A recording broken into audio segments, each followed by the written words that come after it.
اب مسئلہ سمجھیں کہ نماز کے اندر جو فاتحہ کا مسئلہ ہے یہ بڑا ہی معرکۃ الآراء مسئلہ بنا دیا گیا ہے. نعوذ باللہ ثم نعوذ باللہ ثم نعوذ باللہ، ایک دوسرے پر کتابیں لکھی جاتی ہیں، فتوے لگائے جاتے ہیں، اور بالکل کھل کے کہا جاتا ہے کہ جس نے فاتحہ امام کے پیچھے نہیں پڑھی اس کی نماز نہیں ہوئی. جب نماز نہیں ہوئی تو مسلمان کہاں رہا؟ معنی یہ ہے کہ وہ کافر ہے. تو یہ جھگڑے جو ہے نا جی، یاد رکھو کہ بلا وجہ ہیں، اور سب سے زیادہ ہدف بنایا جاتا ہے امام ابو حنیفہ رحمۃ اللہ علیہ کو اور ان کے ماننے والوں کہ یہ حنفی ہیں جی، یہ امام کی بات مانتے ہیں، نبی کی بات نہیں مانتے. حالانکہ یاد رکھو کہ نماز کے بارے میں جو احادیث ہیں وہ ایک حدیث نہیں ہے،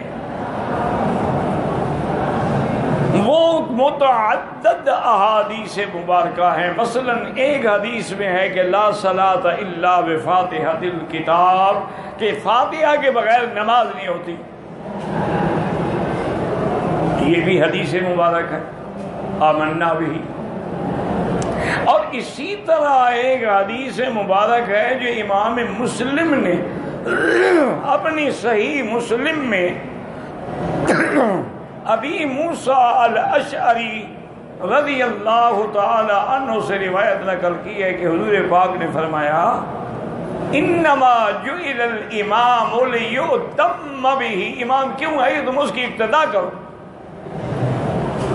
وَإِذَا كَبَّرَ فَكَبِّرُوا، مثلا نماز میں جب امام کھڑا ہو کہے گا اللہ اکبر تو اس کے فوراً بعد تم کہو اللہ اکبر. اگر امام سے تم نے پہلے کہہ دیا نماز ہی نہیں ہوگی. امام سے تم پہلے رکوع میں چلے گئے تو نماز نہیں ہوگی، کیونکہ تم امام کے تابع ہو. اسی طرح ایک حدیث میں تفصیل ہے اذا رکع فرکعوا، جب وہ رکوع کرے تو اس کے بعد تو رکوع کرو. فاذا سجد، اور جب سجدہ کرے تو تم سجدہ کرو. اور اسی طرح ہے کہ اذا قرأ فانصتوا، اور جب وہ تلاوت کرے تو تم خاموش رہو. یہ آداب قرآن کا ایک قانون ہے میرے اللہ کا کہ جب قرآن پڑھا جائے تو خاموشی اور سنو، کیونکہ قرآن پڑھنا جو ہے وہ تو سنت ہے، لیکن قرآن سننا جو ہے وہ واجب ہے. اچھا، اسی طرح اب قرآن میں بھی یہ آ گیا کہ جب قرآن پڑھا جائے تم چپ رہو اور سنو، سنو اور خاموش رہو. اچھا، اسی طرح ایک حدیث مبارک میں یہ بھی آیا کہ من ادرک الرکوع فقد ادرک الرکعہ، جو آدمی نماز کے امام کے پیچھے رکوع میں مل جائے، اور رکوع میں آنے کے بعد اب یہ نہیں ہوتا کہ جیسے بعض غلطی کرتے ہیں امام رکوع میں جلدی جلدی ہوگا، نہیں، پہلے کھڑا ہوگا اللہ اکبر تکبیر تحریمہ کہے گا پھر رکوع میں جائے گا. اگر تکبیر تحریمہ نہیں کہی اس نے تو نماز نہیں ہوگی. اور رکوع میں مل گیا سبحان ربی العظیم ایک دفعہ، دو دفعہ، تین دفعہ پڑھ لیا تو من ادرک الرکوع فقد ادرک الرکعہ، گویا اس کو رکعت مل گئی. اب وہ یہ رکعت نہیں دہرائے گا. تو جب وہ رکوع میں چلا گیا ہے تو اس کی رکعت ہو گئی، اس نے تو فاتحہ نہیں پڑھی، پھر نماز کیسے ہو گئی اور رکعت کیسے مل گئی؟ اس لیے سارے حدیثوں پہ نظر رکھیں. اسی طرح حدیث ہے حضور پاک کی کہ من کان لہ امام فقراءۃ الامام لہ قراءۃ، جس آدمی کا امام ہو تو اس امام کی جو قراءت ہے وہ مقتدی کی قراءت ہے، یعنی مقتدی کو پڑھنے کی ضرورت نہیں ہے. اسی طرح ایک اور صحیح حدیث میں ہے کہ حضور نے فرمایا اذا قال الامام غیر المغضوب علیہم ولا الضالین فَقُولُوا آمین، جب امام کہے غیر المغضوب علیہم ولا الضالین تم کہو آمین، تو حضور نے بتلا دیا کہ فاتحہ پڑھنا امام کا وظیفہ ہے، مقتدی کا وظیفہ صرف آمین کہنا۔ اگر مقتدی نے بھی پڑھنی ہوتی تو اس کو آمین کہنے کی ضرورت ہے، وہ تو خود کہتا اپنی فاتحہ کے بعد آمین۔ تو اتنی حدیثوں کو سامنے رکھنے کے بعد یاد رکھیں کہ امام احمد ابن حنبل رحمۃ اللہ علیہ تو فرماتے ہیں کہ جو نماز جہری ہے، اسی طرح شیخ الاسلام ابن تیمیہ رحمہ اللہ نے، شیخ الاسلام ابن القیم رحمہ اللہ نے، ان تمام بڑے ائمہ نے کہا ہے کہ جو نمازیں جہری ہیں، یعنی فجر کی نماز ہے، مغرب کی نماز ہے، عشاء کی نماز ہے، جس میں امام زور سے قرآن پڑھتا ہے تو پھر پیچھے فاتحہ نہ پڑھو۔ اور امام ابو حنیفہ رحمۃ اللہ علیہ کو اللہ نے جو فقہ عطا فرمائی تھی، جو دین کی سمجھ عطا فرمائی تھی، وہ ساری دنیا ما سوا ضدی لوگوں کے، ساری دنیا ان کے تفقہ کی قائل ہے۔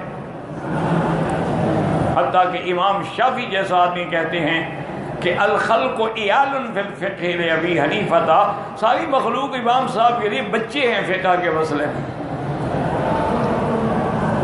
اور یہ بھی اللہ کی شان دیکھو کہ امام صاحب کو اللہ نے یہ شان بھی دی تھی کہ اب امام شافعی کتنا بڑا امام ہے، شان والا امام ہے، لیکن یہ شاگرد ہیں محمد ابن ابی الحسن الشیبانی کے، اور محمد ابن ابی حسن شیبانی جو ہے وہ امام ابو حنیفہ کے شاگرد ہیں، لہذا امام شافعی تو شاگرد کا شاگرد ہوا۔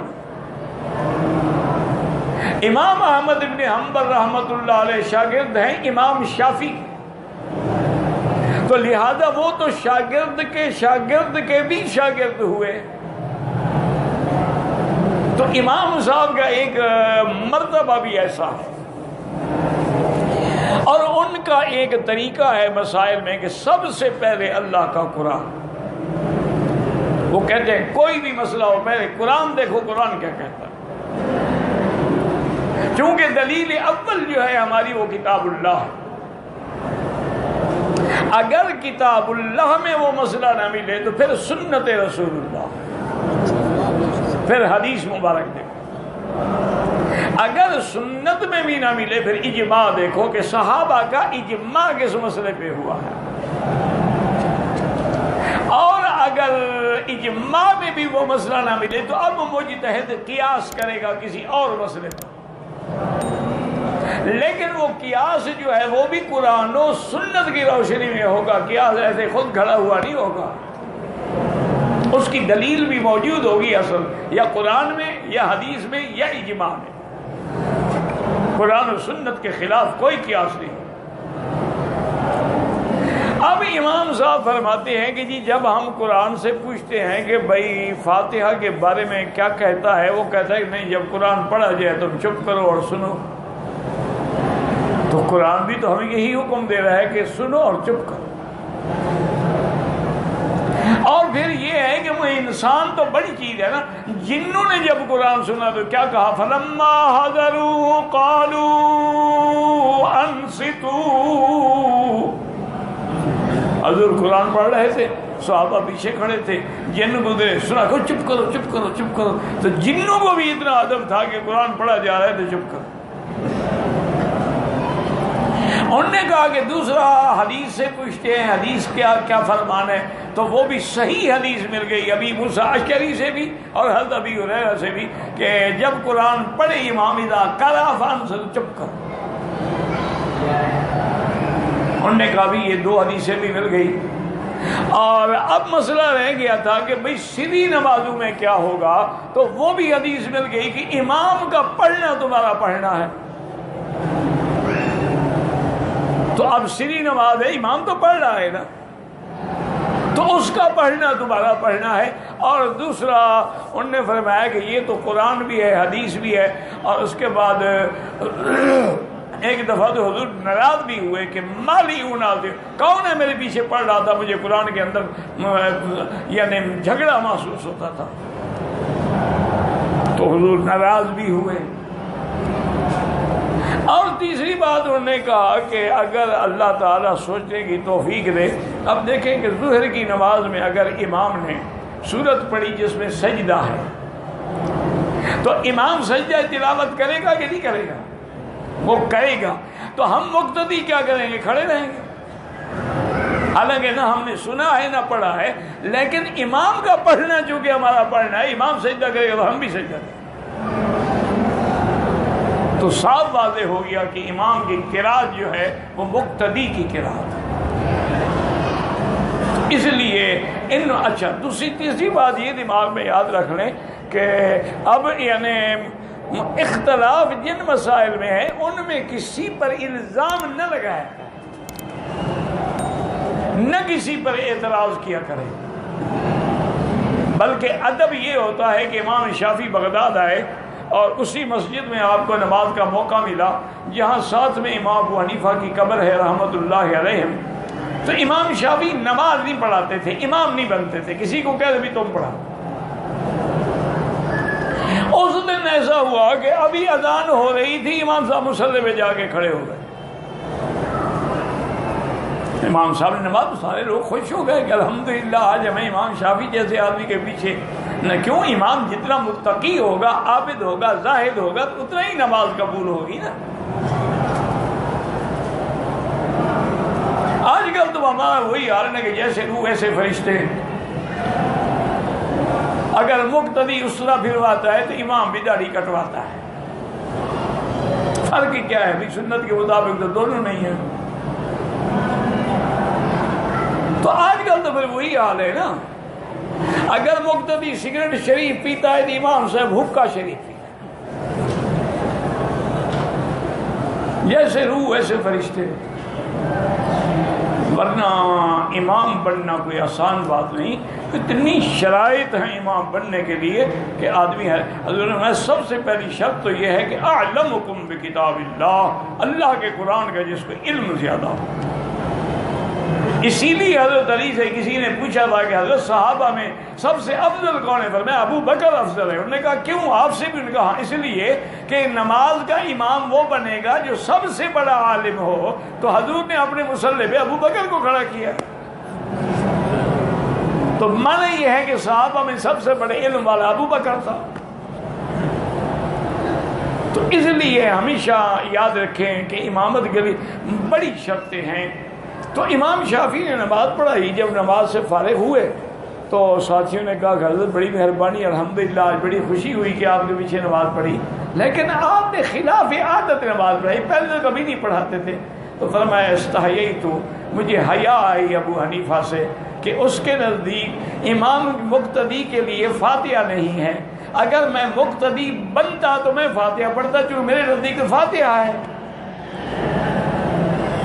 تو میں امام صاحب کا خلاف کرتا نا، اس لیے میں امام بن گیا۔ امام کے لیے تو فاتحہ پڑھنے کا کوئی جھگڑا نہیں ہے، امام تو سب کا پڑھے گا، حنفی ہو یا شافعی ہو یا کوئی بھی ہو، وہ فاتحہ پڑھے گا۔ جھگڑا ہے مقتدی کی فاتحہ میں،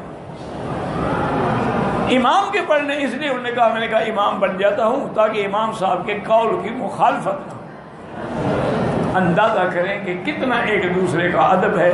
اللہ ہم سب کو ادب نصیب فرمائے، اور یاد رکھو جو بے ادب ہوتے ہیں وہ بے نصیب ہیں۔ الدین کلہ ادب، دین ادب کا نام ہے، ادب نہیں کرو گے تو کبھی دین نہیں آئے۔ اللہ پاک ہمیں سب کو، ہر کلمے پڑھنے والے کو دین کا ادب نصیب فرمائے۔